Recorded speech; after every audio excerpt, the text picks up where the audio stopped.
Bitcoin ETFs have surpassed the market cap of all silver ETFs in 2 weeks of trading. That's big. That's crazy. Britain and US on Thursday will announce their latest take on their interest rates. If everything stays the same, I would be saying that what's expected, which is no change, will be likely priced into the market. Bitcoin's down 20% since we saw those ETFs approved, and the market's going to be quiet, it just seems like. Everyone perceives blockchain as this, it's hard to get to it. Even we use it, we're just like, what's going on here? Like it's really hard to interact with.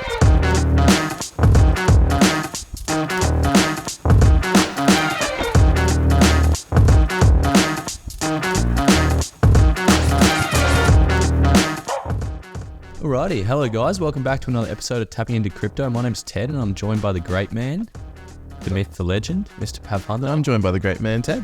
Oh wow, what a compliment. Yeah, I know. Well, Thought I'd throw it back at you one week. I appreciate it. What's going on? Windies.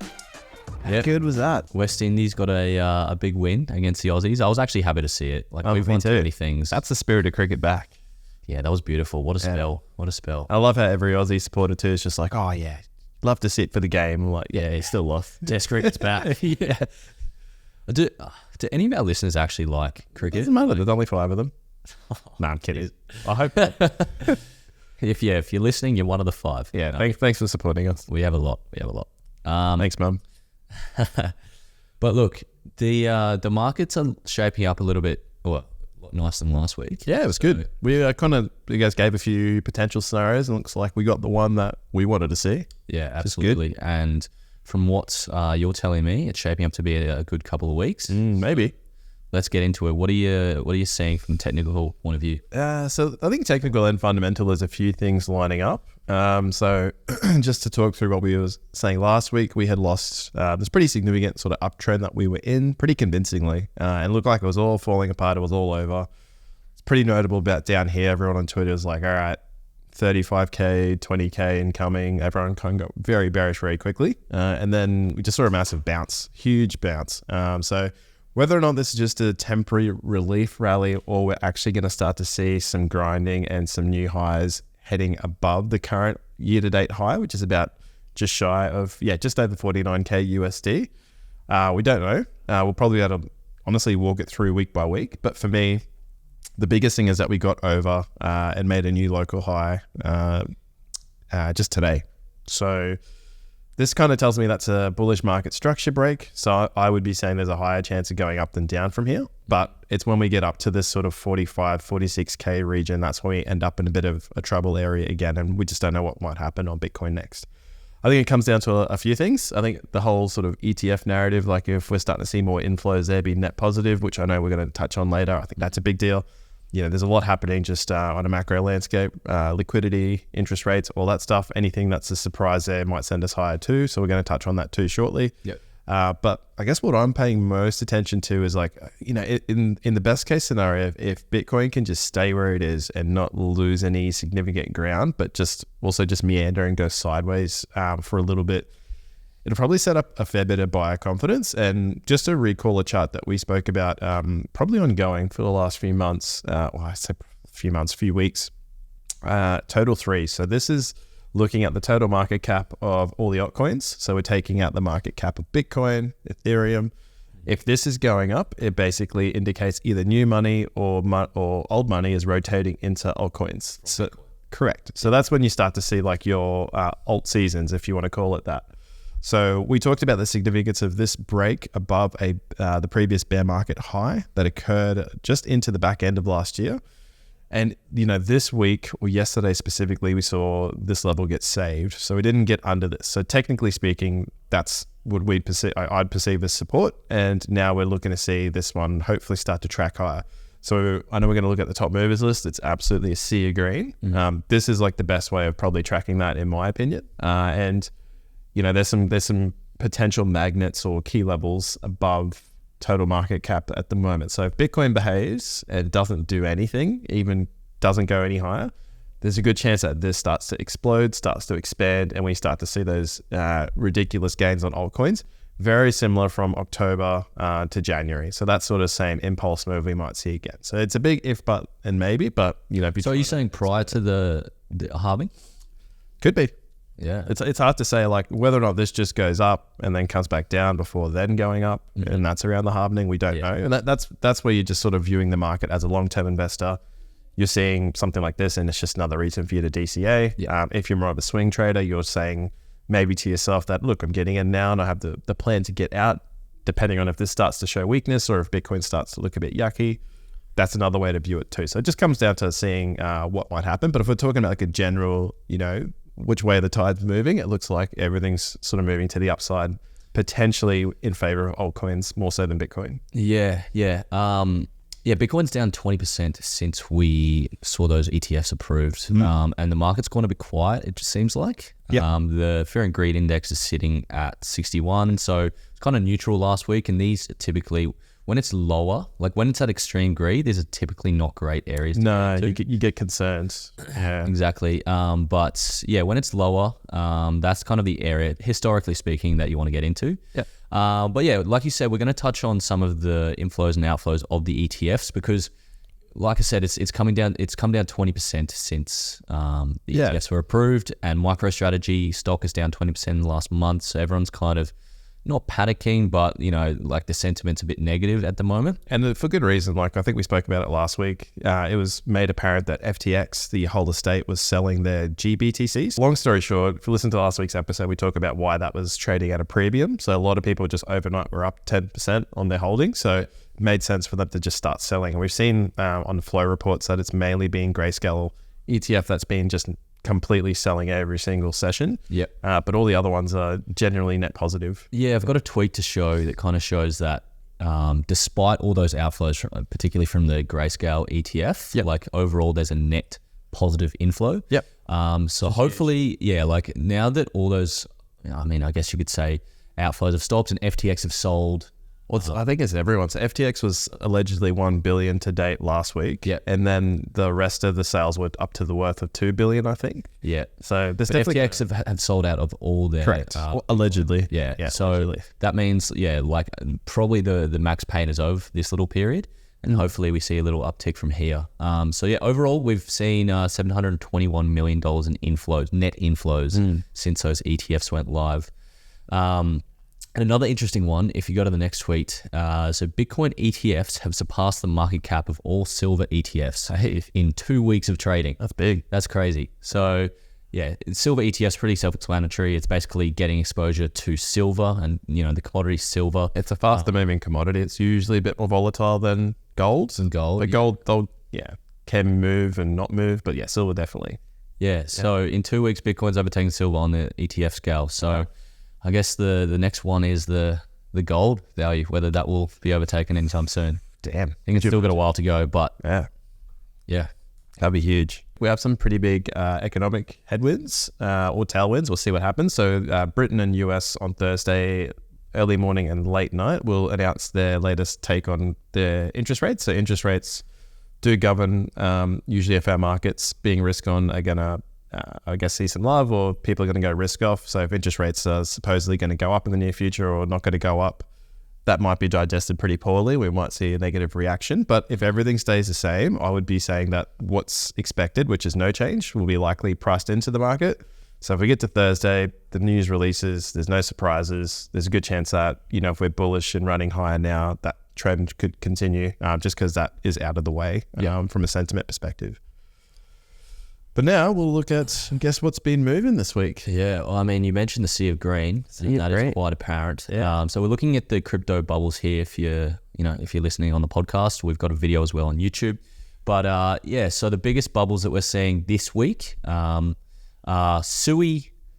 You've moved them. So what are we seeing? SUI, Manta, TAO, HNT, so Helium. CFX is a... CFX, Conflux. So we'll dive into a few of those. I think SUI's up the most or the second most. So that's up 50% in the last 7 days.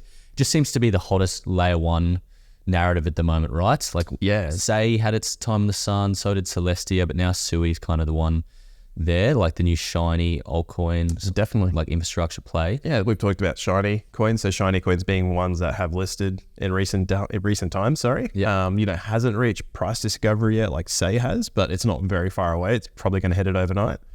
But we're definitely seeing across the board, people are still loving infrastructure. Yeah. Well, the market's finding strength in infrastructure. So layer ones specifically, but I can see some layer twos creeping up in the background there too. Yeah, well, Sui's one of the ones that I picked on my watch list when we did Ted. So you got to give it to you, Ted. Yeah. Because ever since you said it, I've been edging it. Yeah, I pumped the markets. But it's basically because, it's a new coin, so it's got that shiny new coin narrative to it. And then it's also got a really strong team behind it. So all Facebook or former Facebook employees. So you can just imagine what kind of a network that they have, especially in the Web 2 world. They've done some collaborations with Google. They've got a Google compatible wallet, you told me. It's really good. Yeah, you just, if anyone's ever used a Web3 wallet, it's all about seed phrases and, but this one's more it's like signing into any platform using your Gmail or your Apple Mail. It's very UI friendly, I found, just for an onboarding perspective. So I think little things like that will mean big things. And they've got some new dApps as well, like decentralized exchanges and things like that going on. So there's a bit happening on the Sui network. Yeah, and just to dive into that, if you are looking at what's the opportunity, even like Sui's running, there's assets within that ecosystem that are worth looking at, NFT platforms, decentralized trading exchanges, liquid staking protocols. So I'll throw one out there, Navi protocol, don't have any exposure, but I just was doing some research on the weekend. That's like their liquid staking equivalent of Lido DAO. Yeah. So if you think of Lido DAO on the Ethereum network, you can start to sort of say, well, there's an ecosystem like Sui, it's layer one, it needs things around it to survive. What are those? It's usually, decentralized exchanges, NFT platforms. So you can kind of do your research and see if any of those have any good fundamentals and see if that's worth investing in. But to put it simply, Sui is like Ethereum, just a lot smaller and newer. So basically you can have... Sorry, that's probably important. Yeah, just to break it down, just so you can have decentralized applications, so games, NFT platforms, decentralized exchange, trading platforms. So kind of provides that base layer for that ecosystem. What else we got? We got Conflux in there. I know you mentioned there's a bit of a China narrative. Yeah, it's been in the, I guess, on socials and in the news a little bit that the general, rhetoric from their moneymakers, policymakers is that they want to inject capital into their economy just to potentially try and stimulate it. So I know that's been an ongoing theme for the last couple of years across the US and stuff like that. But the China specifically find themselves at a point where if they don't do something, their stock market could continue to have further declines. It's already down 50% in the last 2 years. So not to say anything that they do on a federal level there is impacting crypto. It's just more consumer confidence is money is cheaper to come by. So they're more likely to put it into higher risk assets. And the idea is that because Conflux is a Chinese-based project, the Chinese public, once they have a bit more of a cash injection from the government and the economy, they're going to look to those Chinese projects. So there's Filecoin, there's VeChain, these are all Chinese-based. Yeah, MDT. I think measurable data token, if you do your research on that one, it's like a data and analytics for retail consumer patterns in China. So there's things like that. I mean, they're all very speculative coins, but I think something I'll be looking into is what did well last time there was this narrative in 2023 and just be tracking those. But CFX was a big performer last time. Yeah. And the last one, I think this is the most. Manta is up 52% this week. So this is a new coin. This is a modular blockchain. So this is kind of this new type of blockchain that we're seeing a lot of, particularly with Celestia's launch. So Celestia was kind of the first big player on the block, and now Manta's come as well. So it's basically just an alternative or new innovative tech, and it's an answer to some of the slower layer ones. So it's just a way, the modular blockchain is just a way for it to scale a bit more effectively. Yeah. So definitely something that's been running hot. So just a new one enter the competitor space. Yep. Then you got Tau. I don't know too much about Tau, TAO. No, I don't either. Yeah. Might have to go away and look at that one. But that's good. This is how you build a watch list. When we have a great week like we have, you just pick 5 or 6 here that you're seeing performing quite well and just track how they continue to perform. It's a good way to keep your head in the markets. Yeah, good stuff. Cool. So I've come across an interesting research report from Binance Research that I wanted to kind of dive into. Yeah, it's a long piece, so we're going to save you the time of going through it all and kind of just highlight some of the key themes that they're seeing. So they've highlighted some key themes for 2024. I want to go through them and discuss them with you. A lot of them we've discussed on the poddy as well. So they're listening. Maybe they were listening and got some ideas. Yeah, I think the Investify boys, right? Yeah. So let's dive in. So the first one they're seeing is the Bitcoin narrative to stay at the forefront of the industry. So what they're talking about there is anything regarding Bitcoin, whether it be, the ETFs or the halving, the Bitcoin scaling solutions such as stacks, like that's got a lot of traction recently. Ordinals and BRC20 tokens, so building on top of Bitcoin is so they're basically just calling out that Bitcoin's going to remain at the forefront of the market. Love to hear that. Yeah. So cool. Next one. well, yeah, we've talked about it. Like we think, DeFi and Bitcoin is probably something that's the next thing to come. Yeah. Like we're seeing stacks, layer 2 on Bitcoin perform really well, and it's on the top movers again. And there'll be a bunch of other I guess Bitcoin scaling solutions, Bitcoin DeFi projects that are probably not, in the top 100 yet, but are on the come up, and so they're worth having a look at if you want to get on some low cap gems. Yeah, absolutely. The next one is ownership economy applications will gain further traction. So the emergence of DePIN and DeSoc. So DePIN, decentralized physical infrastructure. I think I've heard of DeSoc. What's DeSoc? Decentralized social media. Ah, right. Yeah. So like your friend.tech. Friend.tech, yeah. Yeah, so friend.tech kind of blew up last year on the Coinbase Layer 2 network. Yeah. And so they're predicting that we're going to see more of that because that was more of just like let's get an account and see how it goes, not really, using it day in, day out. So they're expecting that to grow.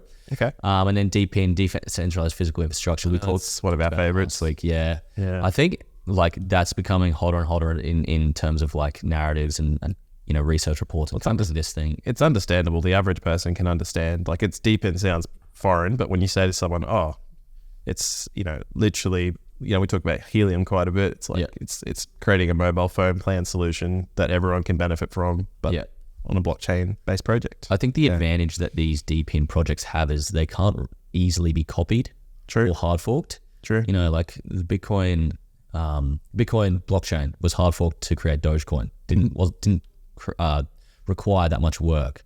Whereas DePIN, we talk about a product like Hivemapper. They have their own physical hardware required to map the roads. So you can't just create that overnight and copy it, right? So I guess they've got their own little competitive moat. I reckon someone would find a way if they had to. They could. But they build a bit of a brand and a presence, right? Yeah, it requires a lot of capital. Like the barriers to entry are very hard. Definitely. Because it's more than just digital delivery, it's physical and logistical delivery. Yeah. Because I think creating your own blockchain, creating your own decentralized application is so easy. You can do it in 20 minutes. Do it on Fiverr. Yeah, exactly. Just pay someone to do it for you. Exactly. Whereas this, you definitely can't. Yeah, definitely. It definitely is a more polished, finished product. Yeah, so DePIN projects, we're looking at Helium, Filecoin, Hivemapper, that sort of thing. Yep. Render as well. Yep. Okay, another one that we've talked about recently, artificial intelligence, AI, and the integration of crypto. So I actually really like this report because it kind of mapped out how they see that kind of synergizing. Because we've always said two great buzzwords, AI and crypto, but how's that going to work? It sounds great, but how's it going to work? So they've kind of highlighted that the combination of AI and decentralized cloud storage could be the first real synergy between the two technologies. Okay. Because AI requires a lot of data, right? And the main sources of these data are typically those huge Web 2 companies like Google, Amazon, Facebook, and they're not always super keen on sharing that data. So if they can go for more of a decentralized approach to getting data for their AI, projects, that might be the way to go. So what decentralized storage projects of? Arweave, Storage. Yeah, that's the ones that come to mind. I know there'd be a lot more and a lot more potentially new ones as well. Yeah, I think Arweave partnered with Meta or Facebook last year. Yeah, they've got their own. They're building some pretty cool things that I haven't done enough research into, to be honest. But it seems like they're building hard this bear market. Yeah, so that was really positive to hear in terms of actually finding a use case for the two in combination. Yep. I'm sure there will be more that pop up. I'll be watching the most obvious first one. I think we'll be watching this one pretty close because we feel like everyone can understand that AI is coming outside of blockchain. Like we'll get through these last ones pretty quickly. So real world assets will grow. So just distracting. RWAs to benefit from the tailwinds of elevated interest rates. Oh yeah, interesting. And then also on top of that, so decentralized identity, oracles, and interoperability solutions are also expected to gain momentum. The decentralized identity, basically proving your ID online. Yep, which I think was a good use case. Yeah, exactly. Like imagine we can all fake, identity, and that like identity theft happens all the time. Yeah, imagine every year we hear about someone like Optus or whoever else had a major breach, and then your driver's license is now available to someone overseas. Yeah. What if instead of even having to give your license, you just simply showed a certificate that you hold that proves that you've already proved that it's a legit license. Yeah. So I know Polygon have their own decentralized identity little feature going called Polygon ID. Nice. I don't know if it's fully, operatable. Okay. But, want to keep an eye on. Yeah, absolutely. Another prediction or another theme is institutional adoption will accelerate. I think that's pretty... As interest rates drop, I reckon money gets cheaper. Yeah, I mean, we've already seen that, right? Even with the ETFs, like that's just a clear indication of institutional adoption. Sure. Security will remain paramount. I think this is hugely important. Like we always talked about how security and especially cyber theft when it comes to crypto is a huge issue in the industry and something that needs to be resolved. So I'm glad that that's going to be a key focus or a key theme of the next year that Binance are identifying because I think it's absolutely paramount. DeFi Llama released data that found $1 billion was lost to DeFi exploits in 2023. So that's just DeFi. Yeah. Would have been a lot more in other terms of crypto scams and things like that. Absolutely. And then the last one is accessibility and inclusivity will gain importance. I really like this one. Yeah, this one's a massive one. Yeah. Do you want to explain like kind of what that means?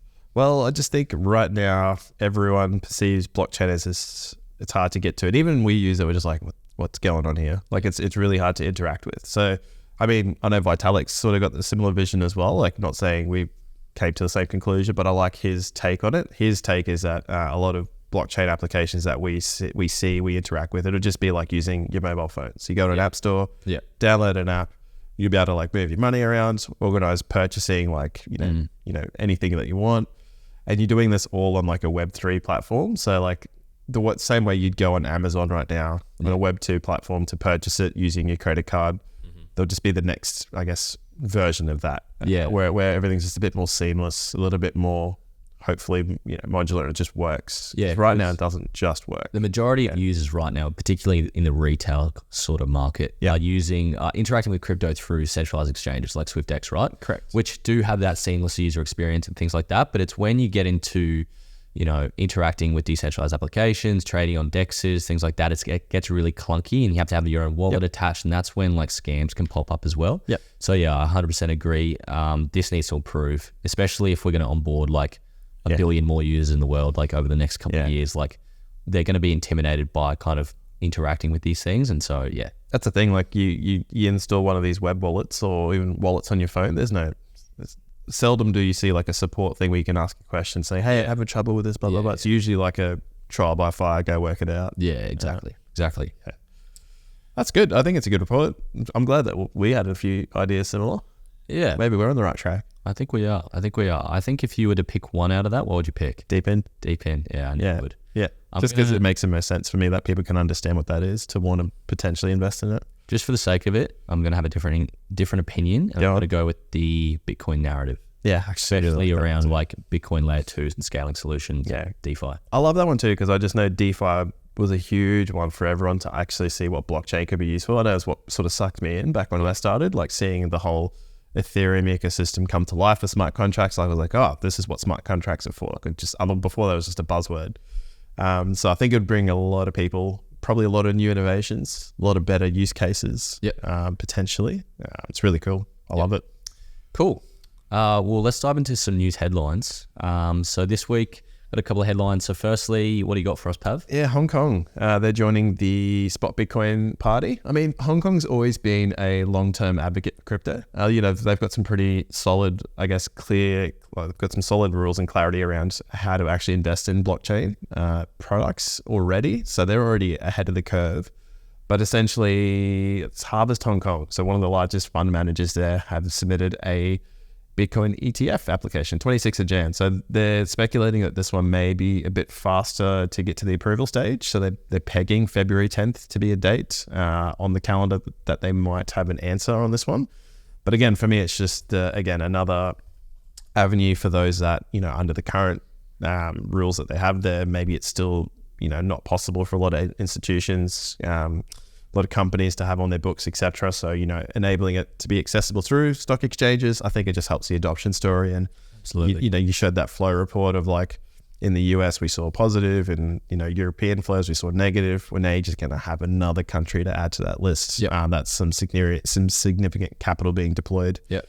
That we talked about too. So I think that's just another little notch in the hat. So that's pretty cool for me. Yeah, absolutely. And another news headline we got here is Google is set to update its policy. I think it's happening today to allow certain crypto products to be advertised on its search engine. So pretty much ETFs. Yeah, its wording is advertisers offering cryptocurrency coin trust targeting at the United States. So it's just in the US. It's basically BlackRock and Fidelity and all the ETF providers being able to advertise. So still not your crypto exchanges like Coinbase or even SwiftX are allowed to advertise on Google or even YouTube, which is, I guess, where we want it. I mean, from a business perspective, where we want it to be. But they're still pretty tight in terms of their policies around that. But it's a step in the right direction. Yeah, good baby steps, right? Yeah. Yeah.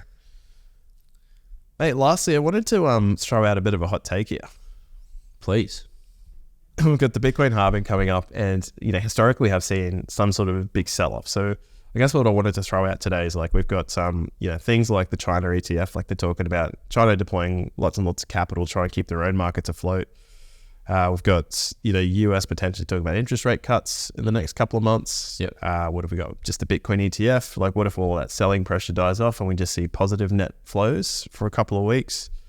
A lot more retail getting into the space. We talk about Google Ads now enabling just it to be targeted towards, the everyday person. So it just becomes more in the day-to-day of everyone. What if we just see the adoption curve start to just go, I guess, pre-halving, and we don't really see a correction? Because I think everyone right now, you look at crypto Twitter, everyone's like, sell the news, sell the news, sell the news. Yeah. So I kind of want to throw out the idea of like, what if we do get the opposite? Well, you're a big advocate of doing the opposite of what the mainstream is doing. So yeah, that's just my hot take. Look, I don't think everything can be as straightforward as people say it is. It's like, oh, okay, this is going to happen now and this is going to happen then, and then after the halving, we're going to see a bull market. I don't think like if everything went the way that we thought it was going to go, like everyone would be making billions out of crypto. You know? Yep. So yeah, I think you could be maybe onto something.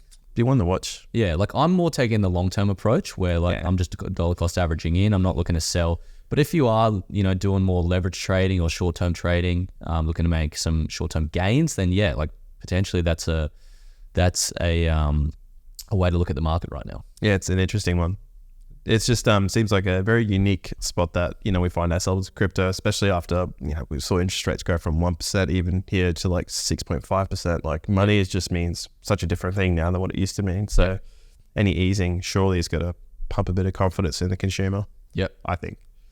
Cool. Well, let's wrap it up there. But Pav, we've got some exciting episodes on the horizon with some good guests coming up. We do. We got Investified next week, and then we've got some mystery guests, some pretty big players in the game. So yeah, look at us go. Yeah, we won't spoil it for you yet. You'll have to wait and see. But I'm excited. Yeah, me too. All right, thanks guys. Cheers.